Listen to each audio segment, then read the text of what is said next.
우크라이나는 전장에서 러시아의 전체 전략을 무너뜨리는 일을 했습니다. 푸틴은 단순하고 무자비하며 역사적으로 효과적이었던 전략을 가지고 있었습니다. 가능한 한 많은 병사를 전선에 보내는 것이었습니다. 숫자로 압도하고 방어를 지치게 하고 전선을 돌파하라. 러시아의 강점은 결코 기술이 아니었다. 항상 사람, 끝이 없는 것처럼 보이는 병력의 공급이었고 그들은 그 힘을 모든 전선에서 끊임없이 물결처럼 사용했다. 하지만 이제 크렘린의 아침 브리핑에서 숨길 수 없는 진실이 드러났습니다. 우크라이나 국방부에 확인된 기록에 따르면 최근 러시아 사상자의 96%는 우크라이나 보병, 포병, 탱크가 아닌 아무도 볼 수 없고 들을 수 없으며 막을 수 없는 작은 기계에 의해 발생했습니다. 푸틴의 전략은 산산조각이 났고 그것을 산산조각 낸 것은 다른 군대가 아닙니다. 몇천 달러에 불과한 우크라이나의 조용한 기계들입니다. 이 혁신적인 기술의 영웅은 드론입니다. 우크라이나의 신세대 AI 기반 공격 드론인 마우스, 그 구조, 항공 전자장치, 그리고 사용하는 기술은 놀랍습니다. 이 드론은 매우 높은 속도로 비행할 수 있습니다. 최대 60km의 범위를 가지고 있어 전선 위치뿐만 아니라 러시아의 물류 및 보급선도 공격할 수 있습니다. 그러나 가장 위험한 특징은 이것들 중 어느 것도 아닙니다. 이 드론은 전자전, 즉 전자전의 면역입니다. 그 신호는 방해받지 않습니다. 조종사로부터 지속적인 명령을 받지 않기 때문에 스스로 비행합니다. 탑재된 인공지능, 사전 로드된 지형지도, 위협 인식 알고리즘을 사용하여 목표를 선택하고 잠금하고 스스로 공격합니다. 모스크바는 수년간 전자전에 수십억을 투자해왔습니다. 케이라수카, 폴레21, 쥐텔, 이 모든 시스템의 유일한 목적은 적의 신호를 방해하고 드론을 격추하는 것이었습니다. 하지만 신호를 사용하지 않는 드론을 어떻게 방해할 수 있을까요? 조종사와 소통하지 않는 기계를 어떻게 멈출 수 있을까요? 이것은 러시아의 전자방패의 붕괴가 아니라 그들의 전체 전자전 교리의 붕괴입니다. 그리고 이것은 시작에 불과합니다. 왜냐하면 우크라이나의 무기고가 점점 더 깊어지고 있기 때문입니다. 이제 우크라이나의 램 IRX를 살펴보겠습니다. 이것은 렐카100 에어프레임을 기반으로 한 채공 탄약으로 본질적으로 공중을 맴도는 자폭 드론입니다. 전기 모터를 사용하기 때문에 소음이 없습니다. 최종 급강하까지 음향 탐지가 거의 불가능합니다. 목표 지역 위를 약 1시간 동안 맴돌며 기다리고 관찰하고 적절한 순간을 선택합니다. 3kg의 탄두를 탑재하고 있으며 고폭탄, 열압력탄 또는 대전차탄일 수 있습니다. 조종사가 목표를 고정하면 드론에 탑재된 AI가 최종 강화를 수행합니다.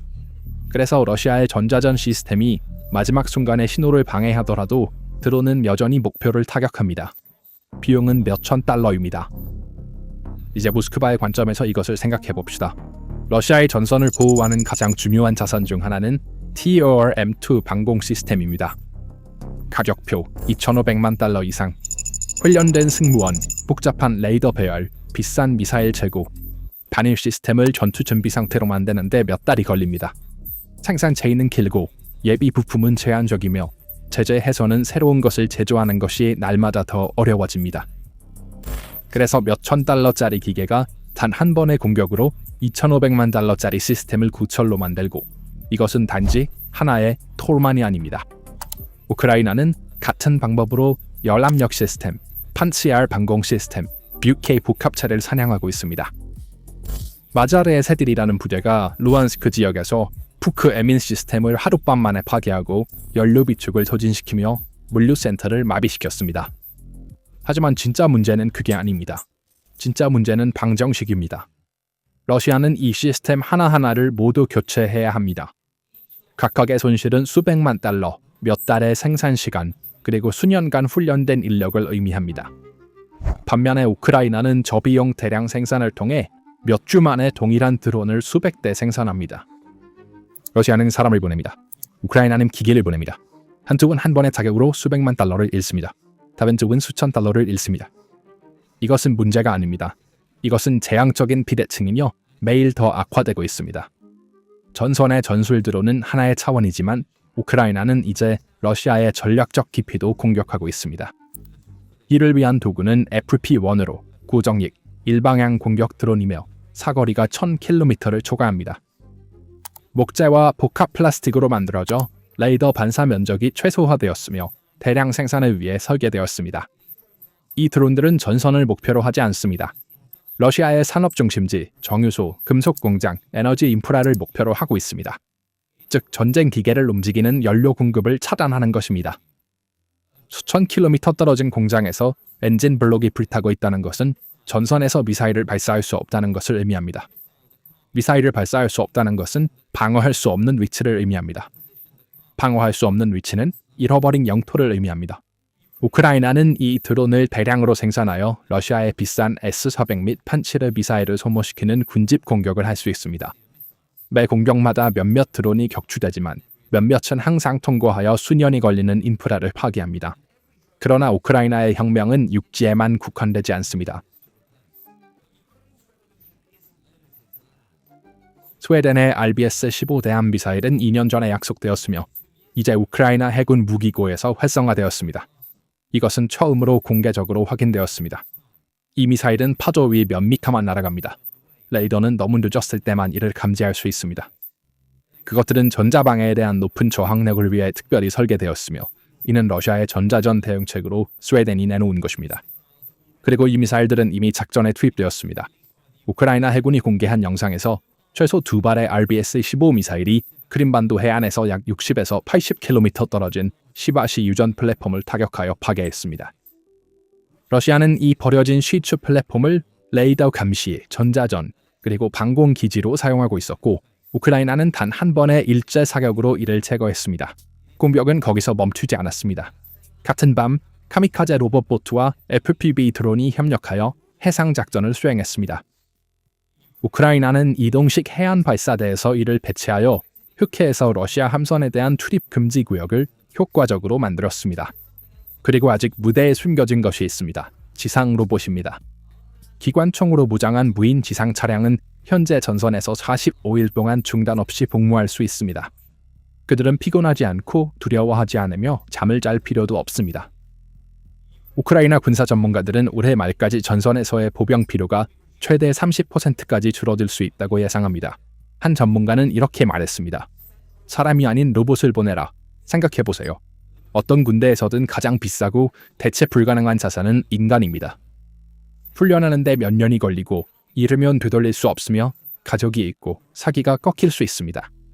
우크라이나는 전선에서 사람을 빼고 기계로 대체하고 있습니다. 러시아는 사람을 보냅니다.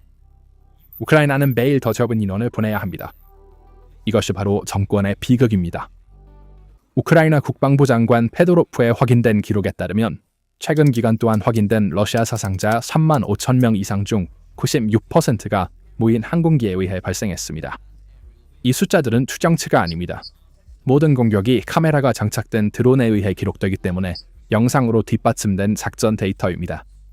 포병, 탱크, 보병 사격, 모든 고전적 전쟁 요소가 합쳐서 4%를 차지합니다. 이 비율은 전쟁 역사상 처음입니다. 러시아 측에서는 이 상황이 어떻게 느껴질까요? 우크라이나 총사령관 시르스키에 따르면 드론 출격 횟수가 2월에 비해 3월에 55% 증가했습니다. 매일 11,000건 이상의 전투 임무가 수행되고 있습니다. 3월 한 달 동안 15만 개 이상의 확인된 목표가 타격을 받았습니다. 우크라이나는 단순히 더 많은 드론을 생산하는 것에 그치지 않고 더 많은 드론을 날리고 더 자주 공격하며 매달 생산 능력을 늘리는 생산 라인을 구축했습니다. 이것은 일시적인 급증이 아닙니다. 체계적인 확대입니다. 러시아 전선에 미치는 영향은 세 가지입니다. 첫째, 물류 마비입니다. 러시아의 보급선은 더 이상 안전하지 않습니다.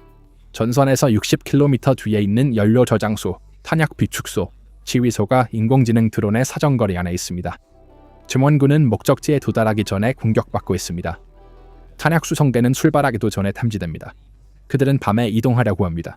야간 투시 드론이 그들을 찾아냅니다. 그들은 대체 경로를 시도합니다. 위성 정보를 받은 알고리즘이 몇 시간 내에 경로 변경을 계산합니다. 러시아 지휘관들은 끊임없이 물류 경로를 변경해야 하며 모든 변경은 시간 손실, 연료 낭비, 그리고 조정 혼란을 초래합니다. 둘째, 전자전 파산. 수년간 러시아는 전자전을 전선의 방패로 자리매김했습니다. 크라수하, 폴레 21, 지텔, 이 시스템 각각은 수백만 달러의 비용이 듭니다. 이들은 적 드론 신호를 방해하여 하늘을 정리하는 단일 목적을 수행했습니다. 그리고 2022년, 2023년, 심지어 2024년 대부분 동안 이 전략은 효과가 있었습니다. 우크라이나의 표준 FPV 드론은 신호 방해로 인해 목표에 도달하지 못하고 운영자와의 연결이 끊어지고 있었습니다. 그러나 2025년에 무언가가 변했습니다. 우크라이나는 신호를 사용하지 않는 드론을 생산했고 그 순간부터 수십억 달러의 전자전 투자가 무용지물이 되었습니다. 이론적으로 가능했던 것이 실제로는 불가능해졌습니다. 셋째, 그리고 아마도 가장 파괴적인 것은 심리적 붕괴입니다. 기계가 자신을 추적하고 있다는 사실은 병사가 추적하고 있다는 것과는 다른 종류의 두려움을 만듭니다. 러시아 병사들은 하늘이 항상 지켜보고 있다는 것을 알고 있습니다. 벙커에 들어가면 드론이 당신을 찾습니다.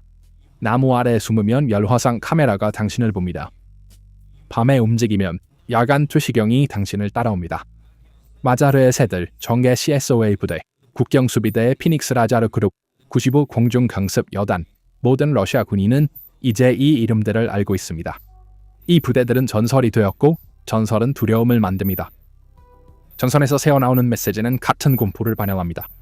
끊임없이 위를 쳐다보느라 생긴 목 통증, 윙윙거리는 소리에 얼어붙는 반사신경, 끊임없이 감시당하고 있다는 편집증.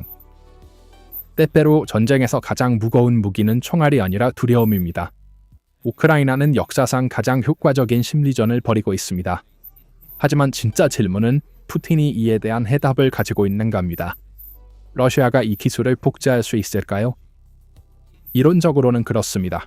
러시아는 인공지능 연구, 드론 생산 라인, 그리고 엔지니어들을 보유하고 있습니다. 그러나 실제로는 상황이 매우 다릅니다. 러시아가 직면한 문제는 단순하지 않기 때문입니다. 그것은 세 겹의 함정입니다. 첫 번째 층, 칩 위기. 인공지능 기반 드론은 고급 마이크로칩 없이는 작동하지 않습니다. 엔비디아, 라즈베리 파이, 오렌지 파이, 이 모든 기술은 서방이나 아시아에서 제조됩니다. 그리고 제자가 이 공급망을 차단했습니다. 현재 러시아는 첨단 칩을 밀수로만 제한된 수량과 천문학적인 가격에 접근할 수 있습니다. 반면에 우크라이나는 동일한 칩을 직접 합법적으로 무제한으로 얻고 있습니다. 경주의 출발선이 평등하지 않습니다. 두 번째 층, 데이터 격차. 우리는 AI를 강력하게 만드는 것은 알고리즘이 아니라 그것에 공급되는 데이터라고 말했다. 러시아는 자체 전장 데이터를 수집하고 있는 것이 사실이다. 그러나 우크라이나의 데이터가 독특한 이유는 나토 기준으로 분석되고 서방 파트너와 공유되며 지속적으로 개선되고 있다는 점이다. 러시아는 그러한 파트너십 네트워크가 없다. 세 번째 층, 그리고 가장 중요한 것은 시간입니다. 우크라이나는 매일 전장에서 이러한 기술을 테스트하고 매 테스트에서 배우며 모든 교훈을 몇 주 안에 차세대 생산에 반영합니다. 러시아는 실험실에서 개발하지만 우크라이나 드론이 전장을 통제하기 때문에 현장에서 테스트를 할 수 없습니다. 그래서 러시아가 해결책을 찾을 때쯤이면 우크라이나는 이미 2세대 앞서 있을 것입니다. 동맹국들이 도울 수 있을까요? 중국은 드론 기술을 가지고 있지만 베이징은 서방 제재가 자신에게 확산될 것을 우려하여 모스크바의 완전한 기술 이전을 피하고 있습니다. 북한은 군인을 보내고 있지만 군인을 보내는 것은 우크라이나가 이미 해결한 문제를 반복하는 것입니다. 더 많은 사람을 보내는 것은 더 많은 드론 표적을 보내는 것을 의미합니다. 그리고 이란에는 샤헤드 드론이 있지만 인공지능으로 구동되지 않고 전자전에도 취약하며 이는 우크라이나가 이미 극복한 기술을 나타냅니다. 이제 이란의 드론조차도 자체 전쟁에서 충분하지 않으며 우크라이나 드론과의 격차는 매달 커지고 있습니다. 그래서 푸틴의 선택지는 이 기술 경쟁에서 승리하는 것인데 현재로서는 전혀 가까워지지 않았습니다. 아니면 더 많은 사람을 보내는 것인데 이것은 실패한 전략 자체입니다. 세 번째 방법은 보이지 않습니다. 우크라이나의 관점에서 보면 상황은 매우 다르게 보입니다. 젤렌스키 대통령은 사우디아라비아, 아랍에미리트, 카타르를 포함한 여러 걸프 국가들과 무기 협정을 체결했습니다. 이 나라들은 단순히 드론을 구매하는 것이 아니라 우크라이나가 전쟁에서 개발한 교리를 구매하고 있습니다. 그들은 드론을 어떻게 대처하고 어떻게 층별 방어를 구축하며 전장에서 인공지능을 어떻게 사용하는지를 배우고 싶어 합니다. 2년 전 무기를 구걸하던 나라가 무기 수출국으로 변모하고 있습니다. 그리고 이 변혁 뒤에는 단일한 원천이 있습니다. 두 단어로 요약할 수 있습니다. 전쟁 데이터. 페도로프에 따르면 우크라이나 드론은 2025년에 81만 9,737번의 검증된 공격을 수행했으며 모든 공격이 비디오로 기록되었습니다. 이 데이터의 가치는 엄청납니다. 인공지능을 강력하게 만드는 것은 알고리즘이 아니라 그것을 공급하는 데이터이기 때문입니다. 그리고 어떤 나토 국가도 실제 적과의 실제 조건에서 2년 반 동안 수집된 이 규모의 데이터 세트를 보유하고 있지 않습니다. 어떤 시뮬레이션이나 군사훈련도 이것을 제공할 수 없습니다. 그리고 여기서 진정한 혁명이 나타납니다. 현재 양측은 서로 소통하고 목표를 선택하며 협력하여 공격을 수행하는 드론 군집 기술 실험을 진행하고 있습니다. 매달 수십만 대의 무인 항공기가 하늘에 떠 있는 상황에서 다음 단계는 이 기계들을 서로 연결하는 것입니다. 그리고 이것은 인공지능으로 가능해질 수 있습니다. 지금 이 전쟁의 성배는 이것입니다. 우크라이나는 기술과 데이터, 그리고 가장 중요한 매일 실제 전투에서 이 기술을 테스트할 수 있는 능력을 가지고 있기 때문에 이 경쟁에서 앞서 있습니다. 세계가 지켜보고 있으며 세계가 구매하고 있습니다. 푸틴은 수십만 명의 군인을 보냈습니다. 우크라이나는 전장 앞에 보이지 않는 벽을 세웠습니다. 그 벽 뒤에는 인간이 없고 기계가 있으며 그 기계들은 매달 더 똑똑하고 더 빠르고 더 치명적으로 변하고 있습니다. 러시아는 인력으로 이 전쟁에서 승리하려 하고 있습니다. 우크라이나는 인간 없이 그들을 패배시키고 있습니다. 2022년에 그들은 장갑차로 공격했습니다. 그것들은 파괴되었지만 진전이 있었습니다. 2024년에 그들은 오토바이로 전환했습니다. 잠시 동안 효과가 있었습니다. 2025년에 그들은 소규모 침투 그룹으로 축소되었습니다. 그것은 운의 문제였습니다. 2026년에 대다수는 도달할 수 없었습니다. 그들은 전선에 도달조차 할 수 없었습니다. 우리는 전쟁이 수행되는 방식의 근본적인 변화를 목격하고 있으며 이 변화를 주도하는 나라는 2년 반 전에는 아무도 기회를 주지 않았던 나라입니다. 그렇다면 이 변화가 러시아에만 영향을 미칠까요? 아닙니다. 더 큰 그림은 중동의 권력 균형이 어떻게 변화하고 있는지 뿐만 아니라 글로벌 에너지 안보와 동맹 구조가 어떻게 재편되고 있는지를 보여줍니다. 이것은 단순히 우크라이나가 이란에 대해 기술적으로 움직이는 것이 아니라 글로벌 안보 구조를 뒤흔드는 전략적 체스 움직임입니다. 우선 우리는 우크라이나가 이 기술 수출을 통해 확립한 물물 교환 외교 전략에 집중해야 합니다. 우크라이나는 걸프 국가들에 판매하는 시스템에 대해 단순히 현금을 받는 것이 아닙니다. 키예프의 주요 목표는 KH-47 킨잘이나 이스칸데르와 같은 러시아의 극초음속 및 첨단 탄도미사일로부터 자국의 영공을 보호하는 것입니다. 걸프 국가들은 수년간 미국으로부터 PAC-2 및 PAC-3 요격 미사일을 대량으로 구매해왔습니다. 우크라이나가 제공하는 저비용 드론 방어막 덕분에 사우디아라비아와 아랍에미리트는 이제 샤헤드 드론에 대해 이러한 비싼 패트리어트 미사일을 사용할 필요가 없습니다. 이 중요한 패트리어트 미사일들은 그렇지 않으면 낭비되고 재고로 남아있을 것이 3자 협정과 교환 협정을 통해 우크라이나 전선으로 재배치되고 있습니다. 이는 외교의 걸작이며 러시아의 공중 우세에 대한 치명적인 타격입니다. 둘째, 우리는 이 기술적 장벽이 세계 경제에 미치는 거시 경제적 영향을 검토해야 합니다. 사우디아라비아의 압카이크 시설에 대한 공격은 하룻밤 사이에 유가를 역사적인 수준으로 치솟게 하여 전 세계적으로 인플레이션 압력을 만들었습니다. 이란의 걸프 에너지 동맥을 끊겠다는 위협은 다모클레스의 검처럼 세계 경제 위에 드리워졌습니다. 우크라이나가 제공한 군집 방어는 사우디 아람코와 같은 거대 기업의 시설을 보호함으로써 이 검을 산산조각 냈습니다. 걸프 지역의 에너지 생산 인프라가 이란 드론에 대한 면역력을 갖추면서 글로벌 석유 공급 안정성이 유지되고 브렌트유 가격의 위험 프리미엄이 감소하고 있습니다.